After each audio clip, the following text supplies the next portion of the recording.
Bonjour ou bonsoir à toutes et à toutes, c'est Hermod.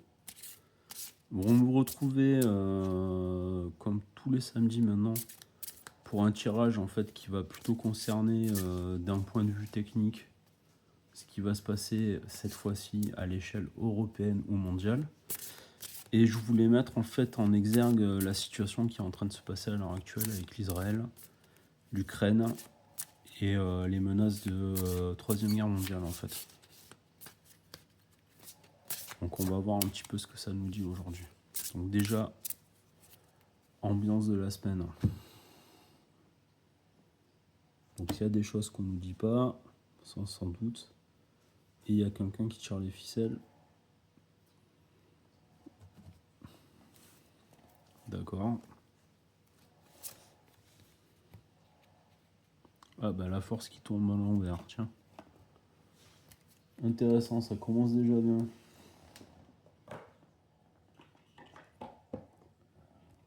Alors d'un point de vue technique déjà, parlons de ce qui se passe d'un point de vue situation géopolitique. On a essayé de nous vendre la Troisième Guerre mondiale avec la guerre en Ukraine. C'est pas passé. Clairement pas passé.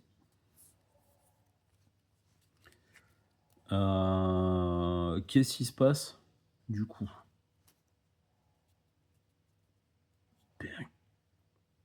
Quoi de mieux que de demander à un État tierce de faire exploser une base russe histoire de foutre la merde.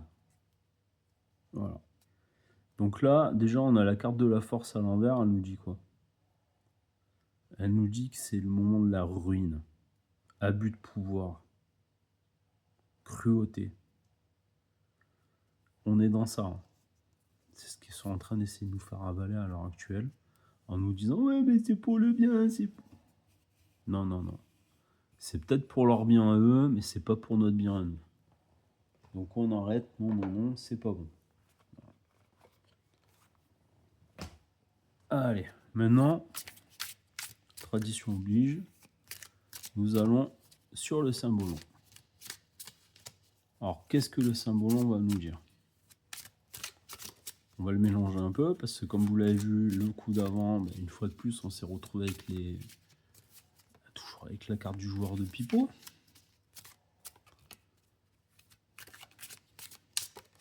Donc je sais plus le nom, c'était le joueur de flûte de... Je crois que c'est de Hamelin, qui en fait avait utilisé... alors il y a deux versions, il y en a une où c'est en fait il jouait de la flûte pour faire rentrer des rats, et en fait il demandait d'être payé en échange. Et s'il était pas, enfin non, c'est pas, il y a deux versions. Et s'il n'était pas payé, en fait, il envoûtait les enfants pour partir avec les enfants. Comment voulez-vous, en fait, avec les contes des frères Grimm, avoir un état d'esprit sain? C'est pas possible. Ces gens-là, en fait, nous ont déterré des trucs, mais il y a toujours de plus en plus de trucs mauvais et malsains. Allez, on va tirer nos trois cartes de la semaine. On va voir ce que ça va nous dire. Comme d'habitude, on va mettre de côté. On verra à la fin, on va découvrir.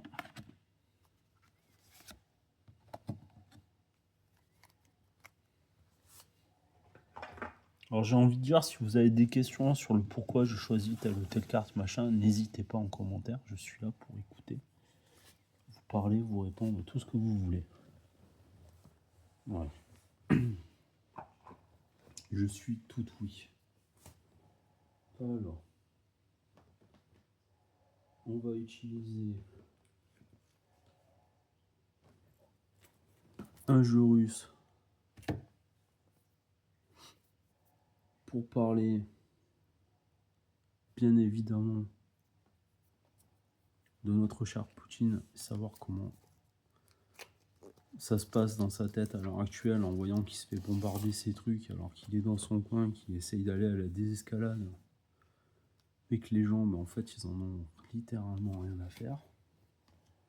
Parce que là, clairement, on a des gamins avec une valise avec le bouton pour l'armée nucléaire.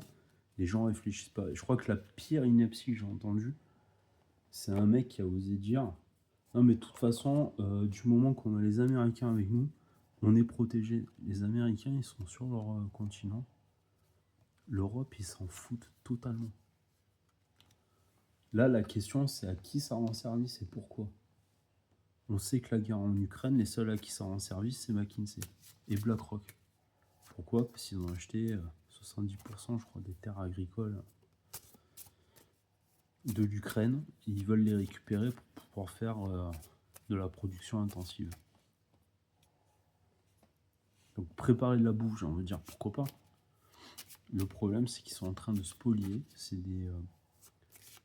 En fait, bientôt, vous allez voir la carte des pays. En fait, vous allez voir tous les pays à moitié tronqués parce qu'on aura vendu des choses à des industries. Et en fait, ça ne fera même plus partie des pays concernés. En fait, c'est ça qui fait peur.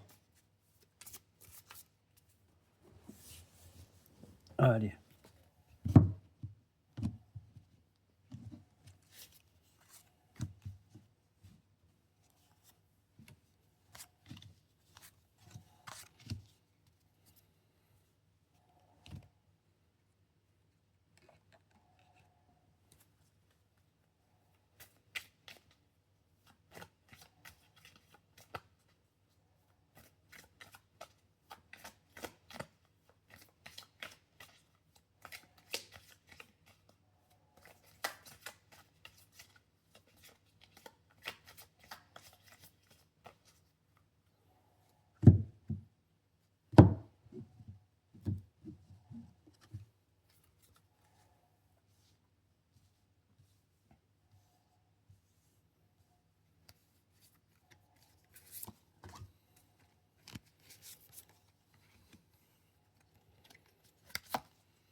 Alors là, déjà, nous avons le fou qui ressort. Donc, qu'est-ce qu'il nous dit, le fou?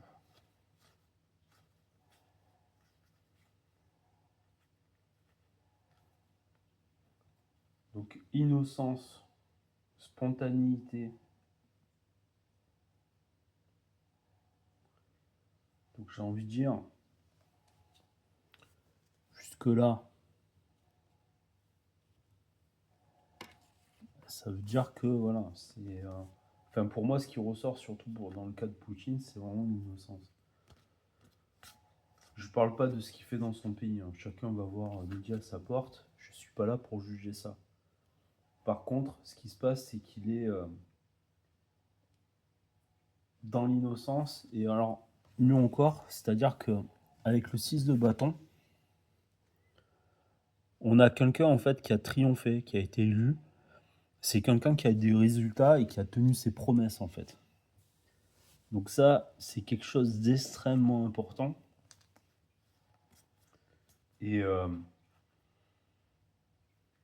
on peut pas le juger en fait à l'orée de notre manière de voir les choses. C'est-à-dire que c'est un pays où ils ont besoin d'avoir quelqu'un de fort. Alors nous, on essaye de nous faire passer pour un néo-nazi. C'est pas le cas, hein, c'est Zelensky qui l'est, malgré sa confession d'origine. Hein. Faut dire ce qu'il est, il a été filmé, il a fait des cérémonies païennes et tout. Enfin, on sait qu'il est dans l'élite. Pour moi, il est dans l'élite pédosatanique. Hein. C'est-à-dire que c'est des mecs qui cautionnent le trafic de femmes, d'enfants, tout ce que vous voulez.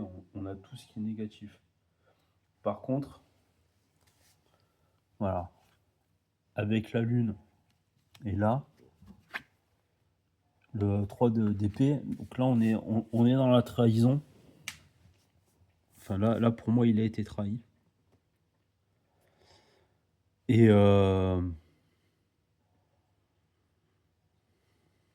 fait ce qui est en train de se passer pour lui, c'est une horreur à vivre.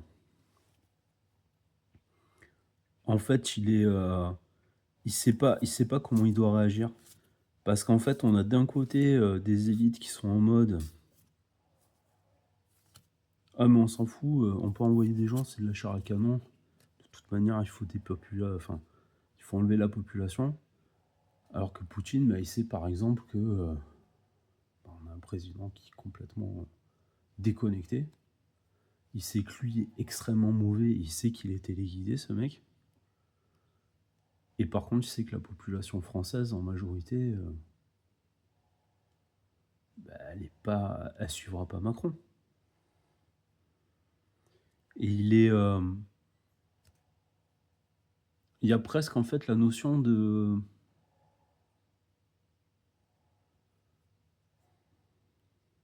En fait, il est déçu de ce qui est en train de se passer. Parce que clairement, je sais pas si vous le saviez, mais en fait, Poutine, c'est quand même quelqu'un qui avait essayé... en gros, il avait voulu réappliquer de manière saine tout le positif qu'il avait vécu dans sa jeunesse en étant communiste. Et lui, en fait, a vu les horreurs que pouvait procurer les communismes. Et il a essayé de mettre des jalons pour alerter les gens en leur disant stop, n'y allez pas. Parce qu'il sait très bien que tout est hyper dangereux vis-à-vis de ça. Et qu'en fait, il ne faut pas reproduire ce que son pays a vécu. En fait, on est dans le cas inversement proportionnel contraire de ce qu'a vécu les comment on appelle ça pendant la Deuxième Guerre mondiale, la Shoah par exemple, ça a calmé beaucoup de gens. Pour moi, les vrais gens de confession juive ne veulent surtout pas revivre ce qu'ils ont vécu. Là, les mecs qui se permettent de chercher à faire la guerre, ce sont des gens qui, même s'ils sont de cette confession-là, je peux vous garantir que c'est souvent des descendants de gens qui se sont bien cachés. Là, je vois par exemple quand on a traité d'antisémitisme un ancien déporté juif, parce qu'il a fait remarquer que ce qui se passait en Israël, c'était pas forcément la meilleure des idées. Il y a quand même, enfin, je sais pas, pour moi, il y a des trucs à ne pas franchir. C'est horrible. On a quand même, et ça il faut pas l'oublier, hein, c'est qu'en Israël, il y a quand même la population qui manifeste contre leur gouvernement, au même titre que nous, actuellement, on est en train de manifester contre Emmanuel Macron la majorité du temps. C'est des gens qui ont été élus par dépit, par manipulation, voire même par trucage. Hein, je pense là-bas que ça m'étonnerait même pas. Les résultats des courses, on essaye de nous faire croire que c'est la majorité qui veut ça, alors que c'est faux. Et en fait, on est en train de vivre une catastrophe. On est en train de vivre une catastrophe. Donc là, qu'est-ce qui nous arrive? En fait, on est en train de nous expliquer que on a... Alors, ça qui est plutôt bon d'ailleurs, hein, j'ai envie de dire, c'est qu'en fait, dans le cas de Poutine, ses projets, donc à travers le chariot, en fait, il y a la victoire. Pourquoi il y a la victoire? Parce que ces projets, il les mène à bien, mais en plus, il y a la notion de regarder vers d'autres horizons. En fait, c'est quelqu'un qui se limite pas à son pays. En fait, il veut pas nuire. Et ça, c'est pour moi, c'est déjà très, très, très, très bien.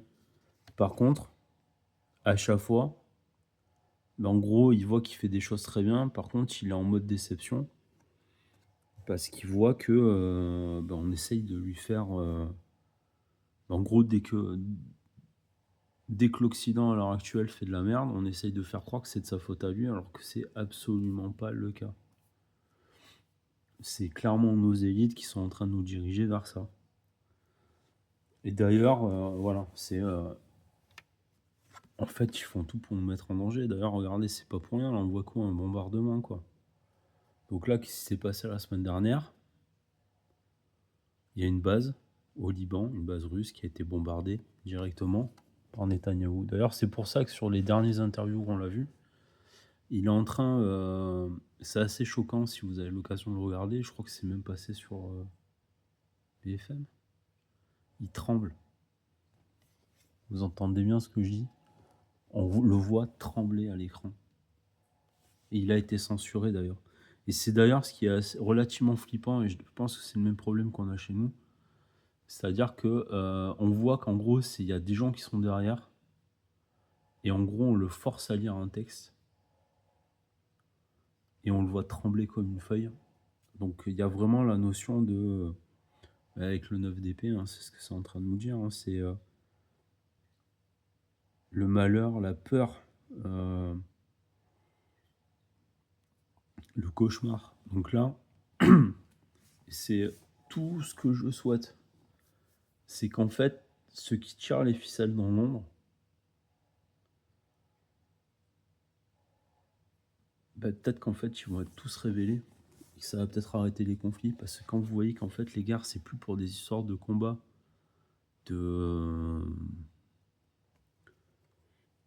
c'est plus pour des histoires de combat ou de quoi que ce soit du genre.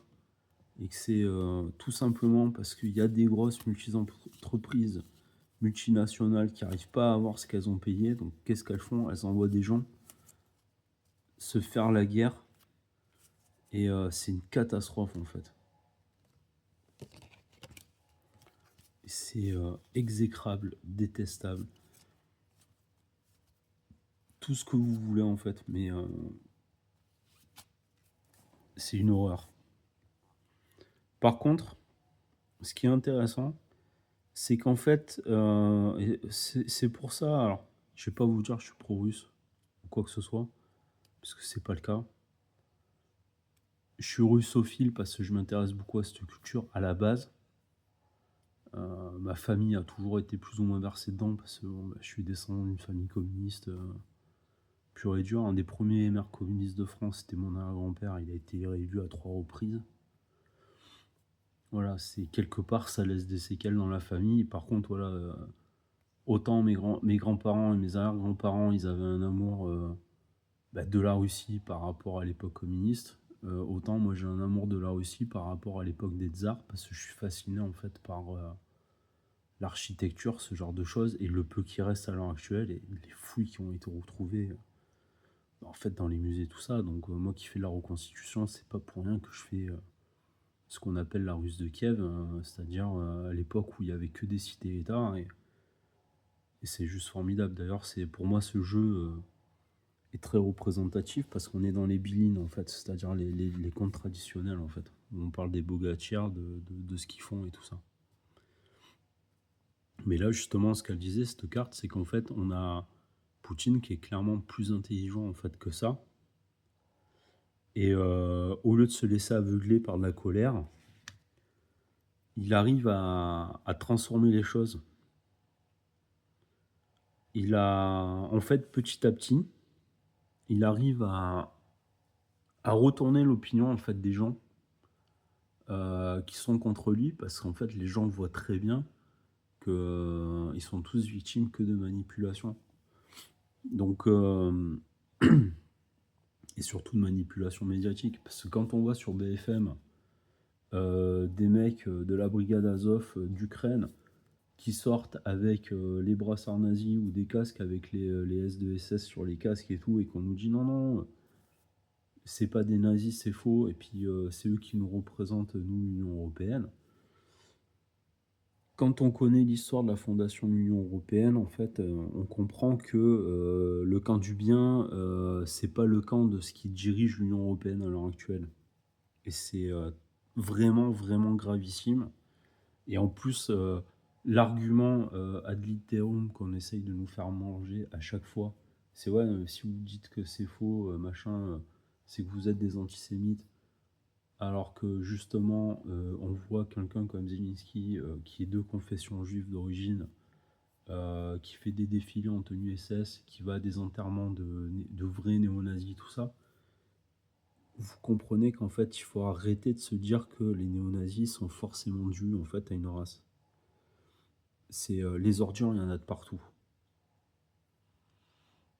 Et là, on a quelqu'un qui veut, moi, c'est le truc d'ailleurs qui me fait peur, c'est que potentiellement qu'on ait en fait un gouvernement qui essaye d'appliquer comme ils font en Ukraine, où la corruption, c'est la généralité là-bas.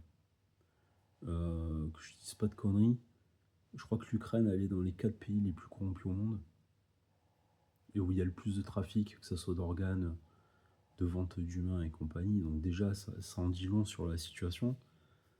Et d'ailleurs, je peux vous conseiller d'aller voir certaines vidéos de Karl Zero là, sur sa chaîne. Karl Zero Absolu, parce qu'il en parle. Et il a des témoignages, ça fait froid dans le dos. Et derrière, on essaye de nous faire entrer ça dans l'Union Européenne. Pourtant, Karl Zero, hein, que je sache, n'était pas quelqu'un d'extrême droite, loin de là, au contraire, à la base. En fait, c'est quelqu'un qui a fini par, je pense, être comme moi. C'est-à-dire apprécier des gens pour leurs idées en règle générale, mais ne plus compter en fait sur les gens qu'on nous représente en politique, parce que c'est des gens qui nous sont mis là pour essayer de plus ou moins de faire parler pour essayer de faire plaisir à telle ou telle catégorie de la population, ou telle catégorie de manière de penser. Mais au final, en fait, je crois que c'était Cohn-Bendit qui disait qu'au final, sont tous des vendeurs pour un même fonds de commerce, et il faut arrêter de se laisser berner, quoi. Voilà. Non, c'est hardcore. Mais là, du coup, on essaye de pousser à la Troisième Guerre mondiale. Là, pour l'instant, ce qui ressort du côté de Poutine, c'est que Poutine, il est suffisamment sage pour pas se faire berner. Et ça, je l'apprécie à ce niveau-là. Parce que j'ai pas envie de me dire que demain, on a des proches. Moi, je vois, j'ai mes petites cousines qui sont en âge. Bon, moi, j'ai passé 40 ans, donc pour être mobilisé, ça va être compliqué, hein. On va pas se mentir. Par contre, pour s'amuser à mobiliser des jeunes de 18 à 30-35 ans, à l'heure actuelle, bon, déjà, on n'a pas forcément des gens avec ce qu'il faut où il faut. Parce que vous n'allez pas envoyer un individu aux cheveux roses au front. Ou alors ça va être un peu comme le délire, en fait, ce serait du même niveau que de dire à un gamin, voilà, c'est l'autoroute en heure de pointe, traverse et esquive, quoi. C'est un peu la même idée. C'est aussi intelligent et aussi sécurisé. Voilà. Donc là, déjà, ce qui est bien, c'est qu'apparemment, c'est ce qui ressort, c'est que on a quelqu'un en face qui a vraiment un sacré sang-froid. Et j'ai envie de dire, tant mieux pour nous. Voilà. Bon, pour parler de...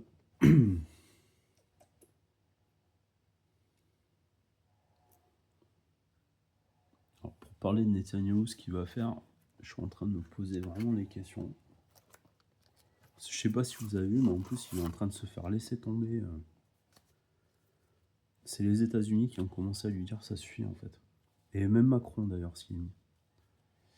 Donc, alors, est-ce que c'est que Macron se rend compte que envoyer les gens à la guerre, c'est pas la bonne des idées? Et alors, ça revient à ce que je disais sur le tirage pour la France. Bah tiens, déjà, là, les cartes, elles sont en train de me parler, là. Pourtant, ça va être encore un truc.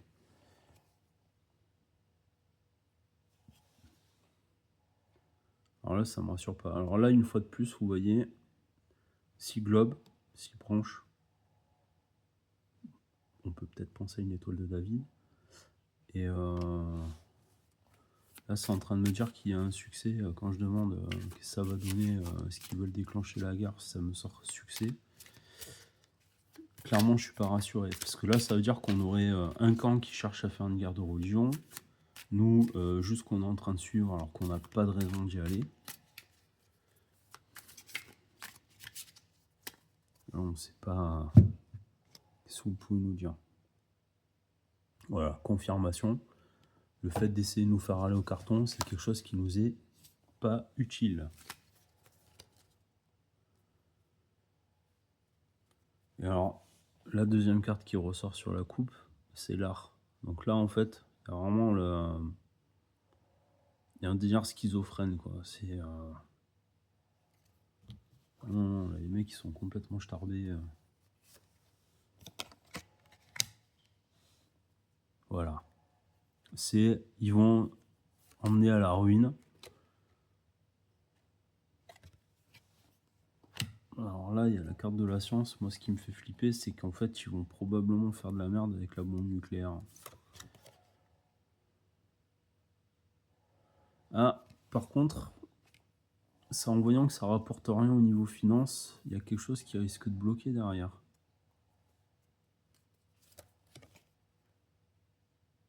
Ouais. Le fait que ça apporte aucun intérêt en fait aux grosses industries, c'est quelque chose en fait qui va couper court.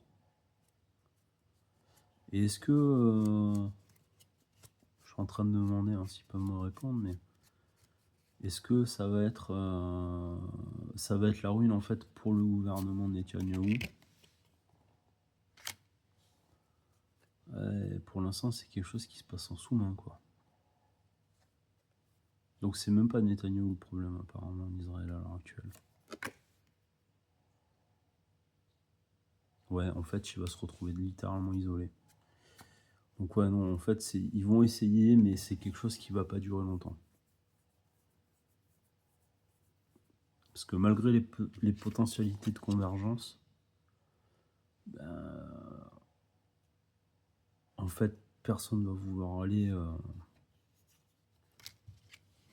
au bout du bout parce que ça n'apporte rien à personne. Bah, écoutez, vous voyez, j'ai même pas besoin de tirer plus les cartes que ça. Voilà les réponses qu'il nous donne en fait ce jeu. Pour moi, il est juste incroyable pour ça. Alors je sais qu'il y en a qui ne l'aiment pas trop parce que c'est un tarot clair-obscur. Hein. On va pas se mentir, mais pour moi, il est très... c'est ce qu'il y a lui-même en fait. Maintenant, on va demander aux runes ce qu'elles vont nous dire. Est-ce qu'on va aller à la guerre à cause de ces imbéciles ou pas? Et là, quand je dis imbéciles, est-ce que je parle du Moyen-Orient en général?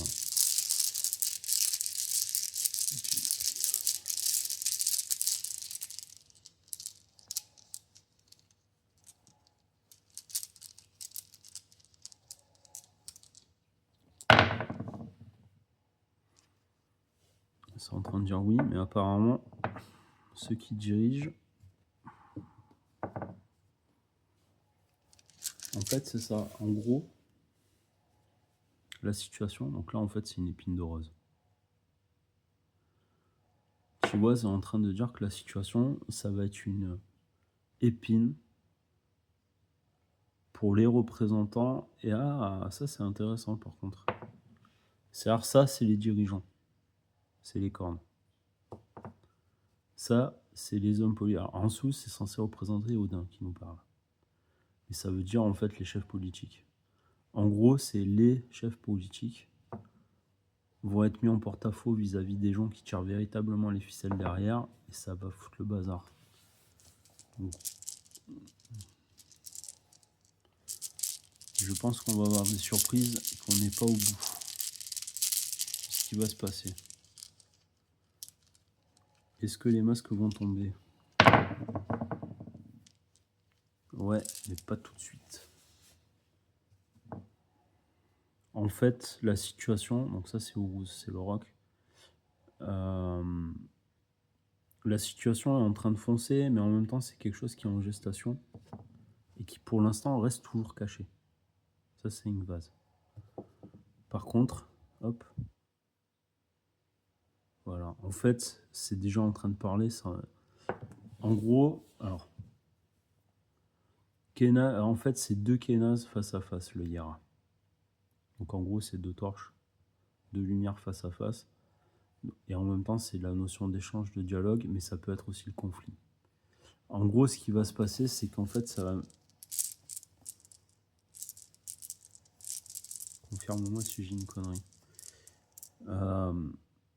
Il y a la notion de, en gros, les dirigeants vont être dans la nuit, ils vont essayer de parler machin, parce qu'en gros, tous ceux qui sont en tête de gondole, qui représentent les États,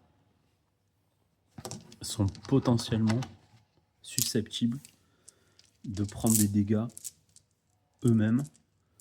Et ils se rendent compte en fait que jusqu'à présent ils étaient protégés, mais en gros là c'est la notion de tu tombes, tu tombes. Et en gros ceux qui sont vraiment responsables de la situation, ils vont se faire très petits, très discrets, parce qu'ils vont pas vouloir se faire choper. Et c'est ce qui va se passer en fait. Donc c'est intéressant. Donc qu'est-ce que vous nous dites cette semaine, enfin ce week-end pour terminer? Voilà. Vous avez vos têtes de gondole et le tireur de ficelle. Mais le tireur de ficelle, il commence à sortir de l'ombre. Et là, vous voyez, elle est pas contente. Et lui se rend compte aussi qu'il est potentiellement dans la merde. Donc là, pour moi, c'est les représentants politiques. Là, on essaye, tu vois... ouais. Non, c'est pas des roses, c'est des chrysanthèmes. Là, on est en train de nous annoncer que voilà, ça va être très dur à venir. Ça va être certainement pendant l'hiver, d'ailleurs. En fait, on va nous réduire, je pense qu'ils vont nous faire une économie de guerre qui va être très compliquée en fait pour vivre pour nous. Et c'est là qu'on va sortir de... Imaginez qu'en fait jusqu'à présent, vous voyez l'image dans Matrix, où en fait ils sont dans des espèces de cocons sur des étagères géantes. Mais en fait, ça c'est le cocon de l'étagère. Et jusqu'à présent, on est dedans, on est en train de se faire manipuler, et puis en fait, on boit tout ce qu'on nous sort. Mais en fait, avec tout le bazar qu'ils vont nous mettre, on va être obligé de sortir de notre zone de confort. Et c'est là, en fait, où tout va changer. Donc j'aime bien, alors, voilà, rebelote. Celle-là, c'est pas la première fois qu'on l'a sur mes derniers tirages. Par contre, là, voilà, c'est... oui, ils vont essayer d'attaquer un conflit, mais même s'ils veulent attaquer un conflit armé à une échelle mondiale, il y a peu de chances que ça aille jusqu'au bout. La seule chose qui pourrait faire que ça aille jusqu'au bout, et là je parle d'un point de vue purement géostratégique, ça va être la possibilité de tout perdre pour des investisseurs. Donc en gros, si les mecs ils savent qu'ils vont perdre leurs biens, qu'est-ce qu'ils vont faire? Ils vont dire non, vous allez pas faire la guerre, on en reste là. Voilà. C'est tout ce que je nous souhaite. Enfin bref. Dans tous les cas, je vous invite à liker, vous abonner si ce n'est pas déjà fait. Si vous voulez voir quelque chose de beaucoup plus détente, allez voir la chaîne de mon ami La Carte Ancienne, dont je mettrai le lien sous la vidéo comme d'habitude.